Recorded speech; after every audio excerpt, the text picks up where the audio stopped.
पाकिस्तान पर भारत ने एक और वाटर बॉम्ब फोड़ दिया है, जहां अब रावी नदी का एक बूंद भी फालतू पानी पाकिस्तान नहीं जाएगा, क्योंकि रावी नदी पर बनने वाले शाहपुर गांडी डैम का काम अब पूरा होने वाला है। इस साथ खड़ी नहीं हुई किसी ने। ठीक है, वर्ल्ड बैंक ने अच्छा बयान दे दिया, कोर्ट ऑफ आर्बिट्रेशन ने भी कोई फेवरेबल बयान दे दिया हमारे हक में, इन द सेंस कि उन्होंने ये कहा कि जी भारत इसको यूनिलैटरली नहीं कर सकता। सच में तास मुआहदा इंडिया बहाल करने के लिए तैयार नहीं है, तो पाकिस्तान तो गया। इस हवाले से जर्नैलों ने फंसा दिया हमें। अब पानी कि हम टोटली ब्लैंक में हैं कि इंडिया जो है हमारे दरिया के साथ क्या करे अभी। लेकिन ओवरऑल अगर आप देखिए तो भारत डटा हुआ है। भारत तो एक इंच भी अपनी जगह से पोजीशन से नहीं हटा।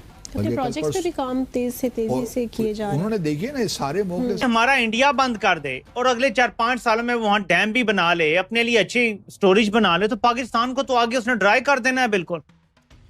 कश्मीर हम बेच चुके, तय कर चुके कि रावी से थोड़ा बहुत पानी मिल जाया करता था, 12 मिलियन एकड़ फीट जितना भी था, वो अब हमें नहीं मिलेगा या कुछ कम हो। इंडिया ये शुरू से चाह रहा है, जब से पाकिस्तान और इंडिया की एग्जिस्टेंस हुई है, इंडिपेंडेंस हुई है, कि किसी भी तरह से पाकिस्तान को मुकम्मल तौर पर कंफर्टेबल होने ना दिया जाए। तो इसी मामले इसकी बड़ी शदीद तरदीद आई है और हर कोई पाकिस्तान के अंदर कह रहा है कि ये पानी को वेपनाइजेशन ऑफ वाटर उसको कहा जा रहा है। स्पेसिफिक मैं हूं डॉक्टर फिजा खान और मैं हूं पाकिस्तान। आज मेरे लिए और मेरे मुल्क पाकिस्तान के लिए उदासी का दिन।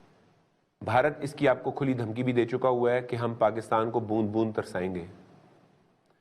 आपके पास दो रास्ते हैं, या तो ऐसी स्ट्रांग सिविल गवर्नमेंट लाएं जो भारत के साथ बैठ के अपने फौजी साजो सामान को डराने के लिए इस्तेमाल करे और पानी का मसला हल करवाए, या पाकिस्तान को अटैक करना पड़ेगा और डैम तोड़ने पड़ेंगे। अगर हम उनके डैम तोड़ेंगे वो हमारे भी डैम तोड़ेंगे। हमारे पास तो गिनती के 110 डैम हैं, जो 3 बड़े और बाकी सारे छोटे छोटे हैं। भारत के पास अलबत्ता 4000 कुछ डैम हैं, जिनमें से कई 100 बड़े डैम हैं। इधर देखते हैं तो कर्जा, इधर देखते हैं तो कर्जा, उधर देखते हैं कर्जा, पीछे देखते हैं कर्जा।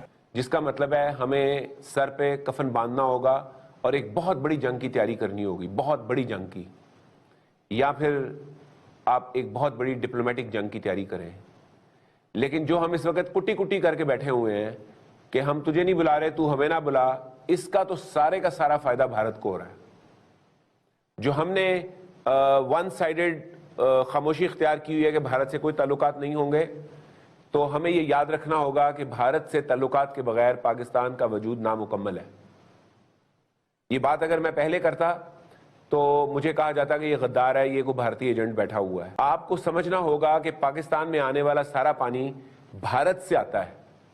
वो इलाके जहां से पानी चलता है वो भारत के कंट्रोल में है, और चलने के बाद वो हमारे इलाकों में दाखिल होता है। और ये ज्यादा देर लगाया तो मामला बहुत आगे निकल जाएगा। भारत ने ऑलमोस्ट 4000 कुछ डैम बना लिए हुए हैं। आपने तो 110 डैम के हैं, 110 डैम तो उन्होंने सिर्फ इधर बनाए हैं। ये सारे का सारा पानी रोकने के चक्कर में है कि आपको एक एक बूंद को तरसा दें, और अगर एक एक बूंद को आप तरस गए तो आपकी फसलें बंजर हो जाएंगी, पीने को पानी नहीं होगा, तो फिर आपका निजाम कैसे चलेगा। तौबा अस्तगफार, तौबा तौबा तौबा, खुदा मुझे माफ करे। भारत ने एक और बड़ा फैसला ले लिया। भारत अब 31 मार्च को शाहपुर कंडी बैराज के पूरा होने के बाद रावी नदी के अतिरिक्त पानी के प्रवाह को रोकने जा रहा है। आपको बता दें, रावी नदी का अतिरिक्त पानी सालों से भारतीय पक्ष में पर्याप्त भंडारण सुविधा की कमी होने के कारण पाकिस्तान में बह जाता था, लेकिन अब अप्रैल से ये स्थिति बदलने वाली है, जिससे पाकिस्तान की ओर जाने वाले पानी का प्रवाह और भी कम कर देगा भारत। इस कदम की घोषणा की है जम्मू कश्मीर के मंत्री जावेद अहमद राणा। भारत ने ये भी कहा कि वो पाकिस्तान का पानी रोक देगा। साथ साथ भारत ने ये भी कहा है कि IMF और वर्ल्ड बैंक से जो है वो पाकिस्तान को जो कह लीजिए कि लोन मिलता है या पैसा मिलता है वो भी रोका जाएगा या रोकने की कोशिश की जाएगी। साथ साथ भारत का ये भी कहना है कि पाकिस्तान को FATF की ग्रे लिस्ट पे डालने की भी कोशिश की जाएगी। पाकिस्तान की तरफ से एक नया रोना शुरू हो गए हैं और इनको अभी रियलाइज हो रहा है कि भारत ने इंडस वाटर ट्रीटी के ऊपर पाबंदी लगा दी है, और ये भी इनको अभी पता चल रहा है कि भैया ये जो 5 रिवर्स उस तरफ जाती हैं, 5-6 रिवर्स उस तरफ से जाती हैं, उस तरफ का पानी जो है वो भारत यूज करेगा। नाउ ऑफ कोर्स इसके बारे में हमने बहुत बारी बात करी है कि इमीडिएटली करना ये बहुत मुश्किल है, बट इमीडिएटली जो स्टेप्स आप लेंगे विल बी बेसिकली जो प्रिडिक्टेबिलिटी है पानी के फ्लो की, उसको आप चेंज करेंगे। आज की डेट में हंगामा मचा हुआ है, तवी नदी का पानी पूरी तरह से रुका हुआ है। इस समय फ्री बोटिंग हो रही है जम्मू में, तो बैराज बना हुआ है जम्मू में, तो उसके अपस्ट्रीम में फ्री बोटिंग हो रही है और नीचे एक बूंद पानी नहीं जा रहा है। इसी तरह से चिनाब में सारा पानी सलाल डैम तक रोक लिया गया है और उसके ऊपर जो डैम्स हैं उनमें सब में रोक लिया गया है। फ्लो चूंकि विंटर्स की वजह से वैसे ही कम है। और इंडिया का ये कहना है कि Pakistan bags for water from India. ये क्या मामला है, क्या हुआ है? चिनाब रिवर में पानी का क्या मसला हुआ, इसके ऊपर बात करें। और ऐसी ही चीजें हो रही हैं, जहां पर आप अपने प्रोजेक्ट्स बना रहे हैं, जहां पर आप अपनी चीजें कर रहे हैं, धीरे धीरे करके आप डाइवर्जन्स कर रहे हैं, तो उससे ऑब्वियसली कहीं ना कहीं एक इम्पैक्ट पाकिस्तान की तरफ आता है। दोस्तों, क्या आपने कभी सोचा है कि बिना गोली चलाए भी किसी दुश्मन को घुटने पर लाया जा सकता है? वेल, इंडिया ने अब वही कर दिखाया है। गर्मी का मौसम आने वाला है और ठीक उससे पहले इंडिया ने पाकिस्तान को एक ऐसा झटका दिया है जिसने इस्लामाबाद से लेकर लाहौर तक हलचल मचा दिया है। हम बात कर रहे हैं शाहपुर कंडी बैराज की। 45 साल का लंबा इंतजार खत्म हो गया है और अब रावी नदी का एक एक बूंद पानी इंडिया के काम आएगा। सीधा मैसेज है, अब आतंक और पानी साथ साथ नहीं चलेंगे। अब आप सोच रहे होंगे कि इसमें बड़ी बात क्या है। देखिए, 1960 में हुई थी इंडस वाटर ट्रीटी। इसके मुताबिक 3 पूर्वी नदियां रवि, ब्यास और सतलुज पर पूरा हक इंडिया का था। लेकिन सच्चाई ये है कि स्टोरेज फैसिलिटीज की कमी की वजह से रावी नदी का एक्स्ट्रा पानी बहता हुआ पाकिस्तान चला जाता था।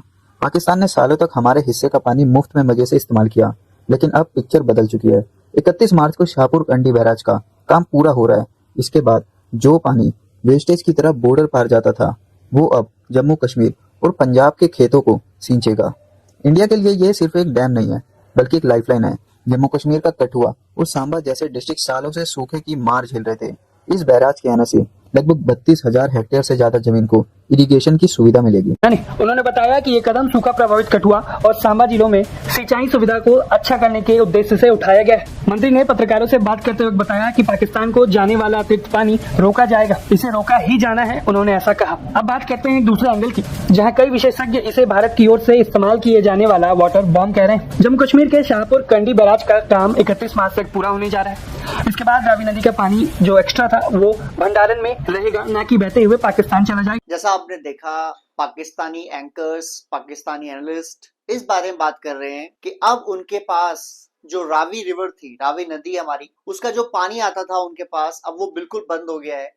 और भारत ने साफ कर दिया है कि रावी का एक बूंद पानी भी हम पाकिस्तान नहीं जाने देंगे। इंडस वाटर ट्रीटी के तहत 6 नदियां का डिवाइड जो किया गया, जो बंटवारा किया गया भारत और पाकिस्तान के बीच, उसमें यह था कि जो ईस्टर्न साइड की नदियां हैं, यानी जो पूर्वी नदियां हैं, उनका पानी भारत को मिलेगा पूरा 100%, जिसमें रावी, व्यास और सतलुज। जो वेस्टर्न नदियां यानी पश्चिमी नदियां हैं, जिसमें सिंधु, झेलम, चिनाब, इनका 20% पानी भारत के पास आएगा और 80% पानी पाकिस्तान जाएगा। इसका मतलब यह है कि चिनाब, झेलम और सिंधु, इनका पानी हम रोक सकते हैं भारतीय होके 20%, और पाकिस्तान को बाकी पानी हम रोकेंगे नहीं, हम भेज जाने देंगे। लेकिन जो सिंधु, झेलम और चिनाब है, इसका पानी हम 100% रोक सकते हैं, हमारे पास पूरे राइट्स हैं। वर्ल्ड बैंक ने एक लाइन जरूर बोली कि भारत एक तरफा इस पे कार्रवाई नहीं कर सकता इसको बात करने के लिए, क्योंकि जो इंडस वाटर ट्रीटी हुई थी, इसका बिचपति जो था, जो बीच में था, वो वर्ल्ड बैंक था। एक तरफ पाकिस्तान, एक तरफ भारत और बीच में वर्ल्ड बैंक। अब पाकिस्तान का क्या लेना देना है रे, जो भारत की नदियां उन पर, इस पर भी रोते रहते हो। वो पाकिस्तानी पप्पू आसिफ अली जरदारी का बेटा, बेनजीर भुट्टो का बेटा बिलावल भुट्टो, वो कहता है कि सिंधु में या पानी बहेगा या खून बहेगा। खून तुम्हारा बहेगा भाई, हमारा क्यों बहेगा? और सिंधु, रावी, सिंधु, झेलम और चिनाब, ये तो भारत की नदियां हैं, क्योंकि 20% पानी हमारा है। और रावी, व्यास और सतलुज, ये तो 100% हमारा है। तो रावी नदी के ऊपर जो हम डैम बना रहे हैं, जिन डैम के नाम है रंजीत सागर डैम, शाहपुर कंडी डैम और चमेरा डैम। रंजीत सागर डैम जो है ये 2001 में बना था। इसकी 160 मीटर हाइट है और इसमें हम 600 मेगावाट की बिजली उत्पन्न करते हैं। शाहपुर कंडी डैम जो अभी तक हमने ऑपरेशन नहीं किया था, ये जम्मू कश्मीर के जो पंजाब बॉर्डर है वहां जाके बना हुआ है, और इसका जो मेन पानी का हम इस्तेमाल करेंगे हम हरियाणा और पंजाब के लिए, उनको पानी सप्लाई करेंगे इससे। और जो चमेरा डैम है ये हिमाचल प्रदेश में बना हुआ है, और वहां पर भी हम इससे मल्टीपर्पज बिजली उत्पन्न करेंगे। हम अपनी जो नदियां हैं, जो हमारी भारत की 3 नदियां हैं, सिंधु, झेलम और चिनाब, ये पाकिस्तान नदियां हैं, लेकिन हमारी नदियां कौन सी हैं? रावी, व्यास, सतलुज। हम रावी, व्यास और सतलुज में से एक बूंद पानी पाकिस्तान को नहीं जाने देंगे। और अगर पाकिस्तान ने अपनी हरकतें बंद नहीं की, अगर पाकिस्तान ने अपनी हरकतें ऐसे ही रखी, तो फिर हम जो उसकी नदियां हैं, जो उसके हिस्से में आ रखी हैं, सिंधु, झेलम, चिनाब, हम इनका पानी भी रोक लेंगे। भारत के प्रधानमंत्री मोदी ने साफ कह दिया था जब पहलगाम का हमला हुआ था कि अब खून और पानी एक साथ नहीं बहेंगे। जब ऑपरेशन सिंधु लॉन्च किया था तो खून और पानी एक साथ नहीं बहेंगे, साफ कह दिया था। उधर पाकिस्तान के संसद में एक चर्चा हुई और वहां के मिनिस्टर ने बोला कि भारत ने जो हमारी नदियों का पानी रोका है, ये हमारी एग्जिस्टेंस के लिए खतरा है, क्योंकि पाकिस्तान की जो इकोनॉमी है वो 70% डिपेंडेंट है पानी के ऊपर, कृषि के ऊपर। तो अगर ऐसा हुआ तो फिर हम ये वॉर लड़ेंगे, हम लड़ाई करेंगे। देखते हैं भाई, भारत ने कहा था कि हम पाकिस्तान का पानी रोक देंगे और आपने कहा था अगर पाकिस्तान का पानी रोका तो हमला कर देंगे। हम तो अपने वर्ड्स पर ही हैं, हमने पानी रोकने की परियोजना तेज कर दी है और अब बहुत जल्दी रोक भी लेंगे, और गर्मी आएगी वो मालूम पड़ जाएगा। अब आप लोग क्या कर लेंगे ये हम देखते हैं। जय हिंद, जय भारत।